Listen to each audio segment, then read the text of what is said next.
Transcription, Phone Call 2018 by Elane Kim. Spiculated mass, irregular contours. Can you come to translate these words? Something in the lung. Yes, I am eating well. Birds, green ones, are nesting outside the window, singing as if they aren't young, but dying. Lately, I have been singing. Since we last spoke, the snow has melted into pearls, rare and pale, glittering like it's the last time you'll ever see it. Will you come see it? In Korea, we say magpies bring good luck. I dreamt of one the last night I slept well. Though you are my daughter, I feel like a child. In our language, the word for cancer comes from the character for mouth. The fruit you brought is too tough to swallow. The cough is worse in the mornings and after rain. When you were younger, you loved the rain. If I could do anything, I would like to see the snow, to see it for the first time again. The cold, a shivering afterthought. Time passes in pieces. One appointment, then the next. Monday, can you ask the doctor about the prescription? Will it be stronger? Every new day is an empty one. No appetite, no warmth. I hope I did not give you a rotten body, my body. Will I be stronger? I feel a shattering inside. Hello, you are breaking up. Remember to eat well, daughter. Remember to call home.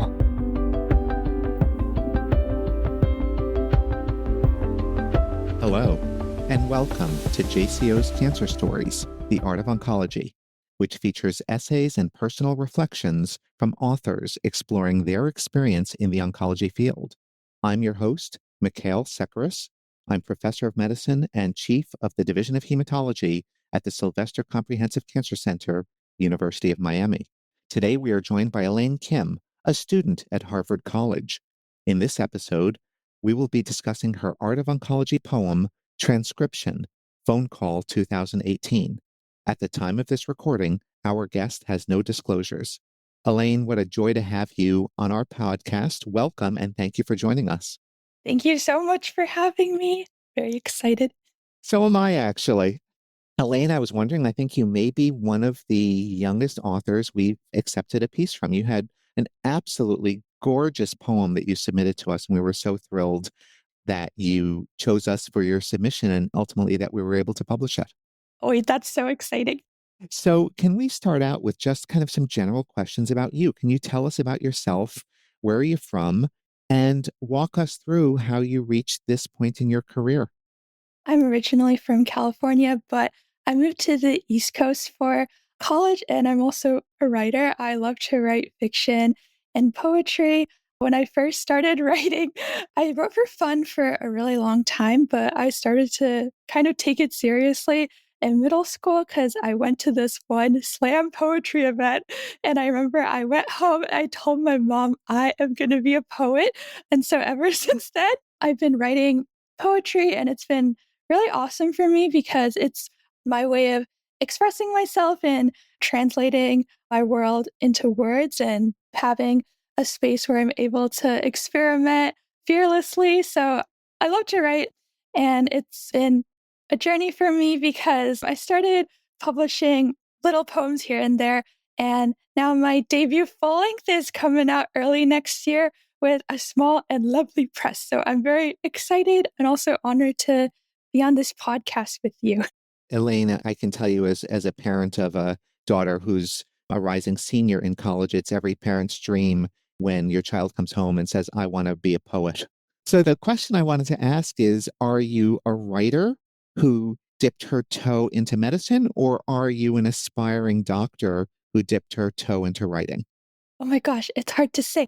I really love science, but I also really love writing. So I think maybe it comes from a place of wanting to do both, because I also think that, I don't know, I really, really admire doctors for everything they do, because from everything I've seen, I feel like medicine is a place where I think you need to have very deep empathy in order to proceed. So I also think writing is a place where you need empathy. And so I think maybe a little bit of both. It's sort of hard for me to see which angle. That's okay. You still have a couple years in college and, of course, the rest of your life to figure that out. But I think you're right. We obviously meet a lot of doctors who are writers. That's probably the main phenotype of the sort of person who submits something to the Art of Oncology at JCO. But I've always felt there's a lot of overlap between the two because inherently medicine is about storytelling. A patient comes to us with a story of illness. We tell that story to ourselves, to our colleagues when we're getting consults. And eventually we're trying to find the denouement of that story where we have an answer for the story of illness. So I think it's great that you're still open to both aspects of this, writing and medicine. And I completely agree with you. I do think there's a lot of overlap between the two. I think that's really beautiful. Tell us about your journey as a writer then. So you talked about going to a poetry slam, but of course you had to have gone there with a piece of poetry to participate. So when did you start writing poetry? I always wrote poetry for fun. I loved making cards and stuff for my parents and my family for every little event. So I was my own like Hallmark factory. So I used to write really silly things. And so whenever like people wanted cards or anything, I always had a poem ready. But then I started taking it seriously after this slam poetry event. I feel like slam poetry is very rooted in emotion and performance. And so all the poets there are so awesome and they really like are able to get into character and share their story in a very like raw way, which I thought was so awesome. And it was sort of the first time I had seen poetry as less of a vehicle for like a Valentine's Day joke or something and more of an actual story with like a punchline with a lot of character and individuality. And so that was sort of a space where I saw all these poets who were so excited about what they were doing and able to tell a story about something bigger than themselves. And so I think that was kind of a turning point. And little middle school me, I was like, this is totally what I want to do and totally something I want to pursue. And although I no longer am like strictly in the spoken word space, I still think every single poem should be read aloud and should be shared with people in a space where everyone's listening and everyone's able to gain something new from it. It's beautifully stated. And, that notion of reading words aloud is so important. And that's advice that I give to some of my mentees, even in scientific writing. As they're moving along, I'll actually say to them, okay, now read that paragraph or those sentences out loud and tell me if they make sense. And as they're reading them, they'll often realize, wait a second, it's constructed the wrong way. I'm burying the lead or the grammar doesn't quite work out and they rewrite it. So I love the fact that you talk about writing as something that should be read out loud. I think that's true whether you're writing creatively with poems or narrative pieces or even in scientific writing. Can you tell us what prompted you to write Transcription Phone Call 2018? Kind of like the title suggests, I wrote this poem after I had a phone call with a loved one that really stayed with me because I think there were a lot of, I guess, distances that were traversed through that phone call. And it was a little bit more about what was left unsaid as opposed to what was said. So the poem it kind of addresses this, but there are language barriers, generational gaps, and also like the weight of illness that's bearing on this conversation that sort of bleeds into everyday life.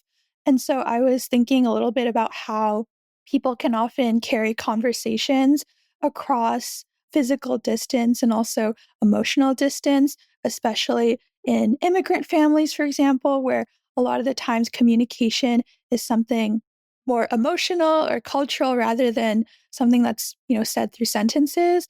And so I think that the poem is both like a literal transcription of a phone call that's like spliced up, but also maybe like an emotional transcription where we're trying to preserve this moment of love and tenderness between a mother and a daughter. It's really a terrific piece. I keep saying this over and over again. You captured so much in so few words, which of course is the goal of poetry. One of the things that I loved about your poem is how you captured the fractured nature of phone calls, particularly if you're hearing bits and pieces on either side of the phone call. You start the poem focusing on otherness. I mean, right out of the gates, on being an outsider. And your first line is spiculated mass irregular contours, which is some of our medical speak. And then the next line immediately says, can you translate these words?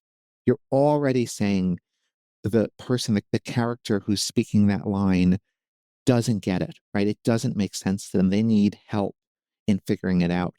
Can you talk about this from the perspective of coming from another country or culture and as a neophyte to medical terminology? Definitely. Wait, it's so awesome that you're able to notice all these small details and everything. That's so awesome. It's a testimony to your writing. You're a great writer. That's so kind of you, but yeah, very excited to get to talk about all this. Yeah, like you said, there's like an insider outsider dynamic. I guess as somebody who might be new to this country, there's also somebody who's new to medicine and how there can be a lot of barriers there where if you don't have somebody who's acting as somebody who can be in both worlds at once and translate these things, then you're sort of left in the dark. And I think the role of translator is very important here because you're not totally in one world or the other. You're kind of this floating being who is in charge of traversing both worlds and bringing, in this case, the mother from one to the next. But because of this, I think that sort of suggests that the person who is receiving the phone call is not totally comfortable in one world or the other world. They're sort of playing this mediator role. And I think that also maybe speaks to belonging in this poem as well. Yeah, it really emphasizes how critical it is, particularly with serious diagnoses in medicine like cancer, that people bring with them another set of ears, or sometimes we'll joke and we'll say they bring an ectopic brain with them, someone else who can listen because it's not only the medical terminology that people trip over, but like you say, it's the emotions of the diagnosis and how receptive people are to the information. So they need somebody else there as another source of truth and another advocate to ask the right questions and also make sure that what the patient is hearing is what's being said and vice versa. So, are there poets who've been particular influences on you? And if I could ask, who and how? When I was first starting out, I really appreciated slam poets, and I still do. I love slam poets. I remember I would go home and watch YouTube videos like over and over of these poets performing their work. For example, I really love Sarah Kay. I also really love Human Nguyen. Both of them, oh my gosh, so awesome. And I think they bring a lot of, especially Sarah Kay, she brings a lot of whimsy into her work and also a lot of naturalistic references and also like scientific references that you wouldn't necessarily expect. Like she has this one poem about these birds called starlings, and when they fly together, they fly in the big shape of another starling, which is really fascinating, but also very poetic. I listened to that. I was like, wait, that is so awesome that nature knows to do that. So things like that, I think I take a lot of inspiration from whenever there's something I learn about in, say, like my bio class. I'm like, write that down. Because I'm like, oh, that could be something I put in my next poem. But I also really love a lot of Asian and Asian American writers who have been big inspirations to me. I really love Jenny Shaw. She has a collection called Eye Level, which blows me away every time I see a poem from it. I also love Chen Chen. He has this one poem, When I Grow Up, I Want to Be a List of Further Possibilities. And I love that poem. It was one of the first poems I really fell in love with. You've given me and our listeners a list of people to look up and to read. It's great. I'm curious about your writing process. What triggers a poem, and how do you face the dreaded blank page on your computer? So the way you avoid that is you never have it for too long. My method of writing, tried and true, is I have this one document where I collect everything, and it's like my scraps and even the most random, like this would never go in a poem, random like throwaway lines. I put them all in one ginormous document. I don't know what I'm gonna do if I lose access to it, to be honest, because it's like many pages. Basically, I just collect everything there. Like, I will be in class and I will hear someone say something that's like just in a conversation, but I'm like, wait, that's kind of poetic. And I write it down. Or like, walking down the street and I'm looking at the water. I'm like, that water looks a lot like this. And I write that down. And so I have this huge, huge running document that has all these random lines. And so for me, I think writing is less about going into a document and like just type, type, type. It's more about, for me, like, how can I take these fragments and put them into a story, like these random fragments? How can I tell a story out of these pieces that seem disparate initially? For me, I don't have a blank page for too long. My issue is like, how can I make this random mess of words into something that actually tells a story? But I think that's the most fun part of writing also, is like putting together this puzzle. I have to say, it's also the most fun part of medicine. We're handed chaos in oncology and we're asked to put it together into a story, and hopefully a story with a happy ending. So that's great. I love that. So you're welcome to write that down in your scraps. Oh my gosh, it's going in there. So I wanted to end by actually quoting the end of your poem, which was amazing. And the poem reads like this. And one of the characters says, "I feel a shattering inside. Hello? You're breaking up. Remember to eat well, daughter. Remember to call home." And it's a marvelously unsettling ending where both the phone call and the character are breaking up, while the character maintains her concern for her daughter. Do you think she's retaining some control of a cancer that obviously has gone beyond her control by expressing her maternal concerns about her daughter's welfare?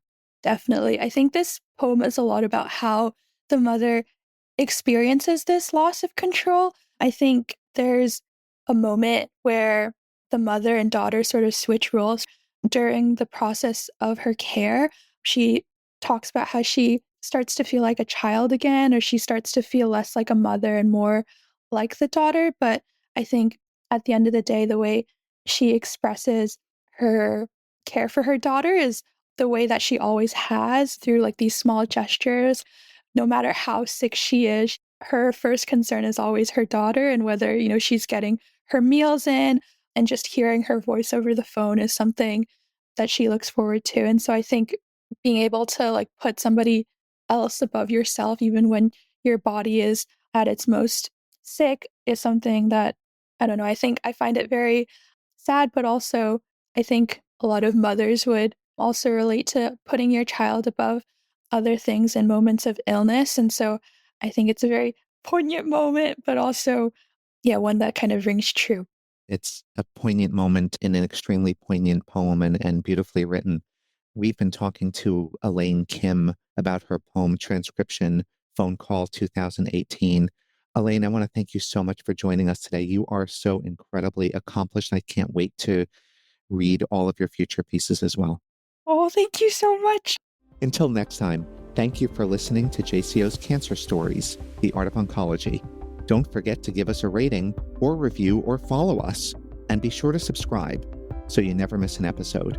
You can find all of ASCO shows at asco.org/podcasts. Until next time, thanks for joining us.